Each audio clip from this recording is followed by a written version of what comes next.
Easter in the Bible is full of emotions. It's joyful, yet challenging. It's sad, yet good. It brought hope in the past, and it brings hope today. I'm Judy from Learn Bible English. Listen as I read about Easter in the New International Reader's Version from the Gospel of Matthew, parts of chapters 26 to 28. But we'll start with one verse in chapter 16. From that time on, Jesus began to explain to his disciples what would happen to him. He told them he must go to Jerusalem. There he must suffer many things from the elders, the chief priests, and the teachers of the law. He must be killed, and on the third day rise to life again. And then in chapter 26, Jesus went with his disciples to a place called Gethsemane. Judas arrived. He was one of the 12 disciples. A large crowd was with him. They were carrying swords and clubs. The chief priests and the elders of the people had sent them. The men stepped forward. They grabbed Jesus and arrested him. Jesus spoke. All this has happened so that the words of the prophets would come true. Then all the disciples left him and ran away. Those who had arrested Jesus took him to Caiaphas, the high priest. The teachers of the law and the elders had come together there. Jesus remained silent. The high priest said to him, "I am commanding you in the name of the living God. May he judge you if you don't tell the truth. Tell us if you are the Messiah, the Son of God." "You have said so," Jesus replied, "but here is what I say to all of you. From now on, you will see the Son of Man sitting at the right hand of the Mighty One." "He must die," they answered. Then they spit in his face. They hit him with their fists. Others slapped him. Jesus was standing in front of the governor, Pilate. The governor asked him, "Are you the king of the Jews?" "Yes, you have said so," Jesus replied. "What should I do with Jesus, who is called the Messiah?" Pilate asked. They all answered, "Crucify him." "Why? What wrong has he done?" asked Pilate. But they shouted even louder, "Crucify him." He had Jesus whipped. Then he handed him over to be nailed to a cross.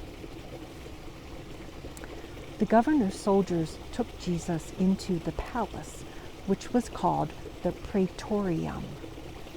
They twisted thorns together to make a crown. They placed it on his head. They spit on him. They hit him on the head with the stick again and again. Then they led him away to nail him to a cross. They came to a place called Golgotha. The word Golgotha means the place of the skull.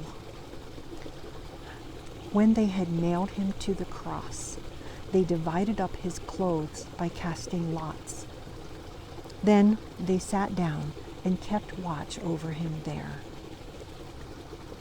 Those who passed by shouted at Jesus and made fun of him.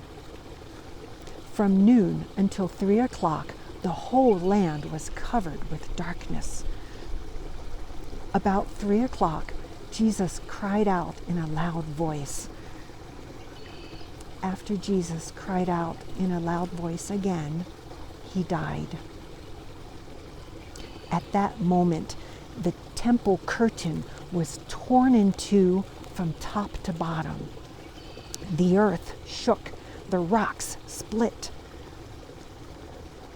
Not very far away, many women were watching. They had followed Jesus from Galilee to take care of his needs. As evening approached, a rich man came from the town of Arimathea. His name was Joseph. He had become a follower of Jesus. He went to Pilate and asked for Jesus' body. Joseph took the body and wrapped it in a clean linen cloth. He placed it in his own new tomb that he had cut out of the rock. He rolled a big stone in front of the entrance to the tomb. Then he went away. The Sabbath day was now over. It was dawn on the first day of the week. Mary Magdalene and the other Mary went to look at the tomb. There was a powerful earthquake. An angel of the Lord came down from heaven. The angel went to the tomb. He rolled back the stone and sat on it. The angel said to the women, "Don't be afraid. I know you are looking for Jesus, who was crucified. He is not here. He has risen, just as he said he would.